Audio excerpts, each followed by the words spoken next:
Gloomy, rainy, low-pressure day in the Twin Cities. And I have a friend who's getting married today. Yeah. Yeah, so happy marrying day to Marlene and Randy. Aww. 2:30 this afternoon, getting married. It's going to be a fantastic party. I don't know if they intentionally planned their wedding date for the day after the promised rapture. That's kind of an omen. There are probably brides all over who believe that to be true, and we're like, you've got to be kidding me. I waited all these years. Yeah. And then I can't even get married. Well, we're joined here by the Rabbi, Joseph Edelheit, and I want to talk a little bit about this. In Jewish conversation, it doesn't seem that there's this talk of some end-of-the-world narrative. It seems that in Jewish life, there's more a call to make this world what it ought to be. Yes. Is that a new development? No. God creates the world, and therefore there must also be an end. Ah. So that's built in. If you begin Genesis with Bereshit bara, in the beginning when God was creating, there will, as a matter of course, be an end. It's not just going to go off into infinity. But just as we had nothing to do with when creation began, we will have nothing to do with the end. And so Jews don't think about it. Yeah. It's not part of any of our agenda. Hold on a second. The former Pentecostal has his hand up in the studio. So Yes? in the culture that I was raised, in Pentecostalism, they say that that the Jews were longing and waiting for a Messiah, that they were an apocalyptic people, and that obviously Jesus was that Messiah. Now that's kind of like this Pentecostal perspective on the first century Palestinian Jews. Is that true at all, or that there was a hope for a messianic age, and there would be a Messiah who would overthrow the oppression of Rome. Okay. Gee, Rome was still there Sunday morning when the tomb was empty. Yeah. And so the issue for Jews is not merely countering Jesus of Nazareth as not being the Christ, the Messiah, but there was no kingdom at hand. And early Christians had that same conversation. To wit, Christianity worked out he's coming again. Oh, I see. So in some ways, you're suggesting that maybe Jewish communities of the first century were saying something similar to what skeptics of this promised rapture from yesterday are saying today, which is, well, where is it? There you go. If Jesus was the promised one that we've been waiting for, where's the promised situation? Okay. And then you're suggesting that then Christians said, oh, well, it's actually more complicated than that, come to find out. And 425 years later, came up with the not yetness. Oh, he will be coming again. Coming again, and then you get this whole second coming narrative. And you get people since that moment deciding it's Thursday at 3:30. And yesterday wasn't the only failed projection. Yeah. So the question is, how come people aren't engaging in the time we have instead of wasting the time we have worrying about when there won't be any more time? Yeah. Well, we were chatting about this earlier this morning, and I wonder if it doesn't have something to do with how a person perceives God's relationship to humanity in their religion.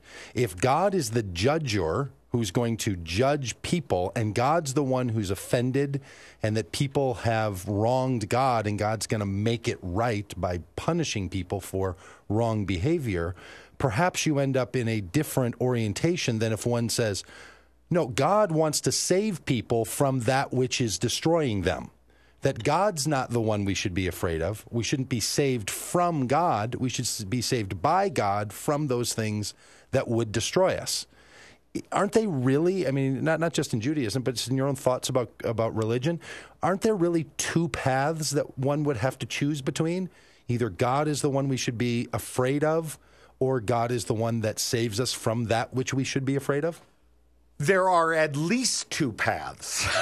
And probably several other options. For instance, I think there are going to be a significant number of people who, when time ends at the eschaton, have some questions for God. Mm-hmm.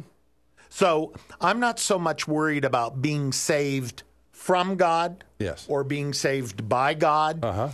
I'm here. I have whatever time I have here. Yes. What am I doing with that time? And oh, by the way, how come some of the promises God has made I'm not finding so readily available? Yeah, how come? I've heard the phrase that God makes these promises and then lives like an absentee landlord. Yeah, that's right. it. Why don't you show up a little bit and fix the fix the thing you said in the lease you were going to fix?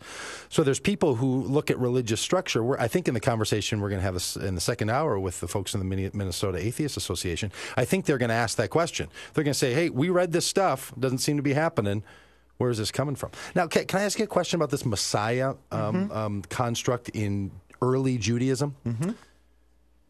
Is it the case, because this is what I've come to understand, and I could just be telling myself stories. Is it the case that a Jewish person would pray that every baby born could be the Messiah? May this be the deliverer? Where in Christianity, we've blended in a 3rd, 4th, 5th century kind of theology that, well, the Messiah is also a divine character that's made up of an essence that's not just human.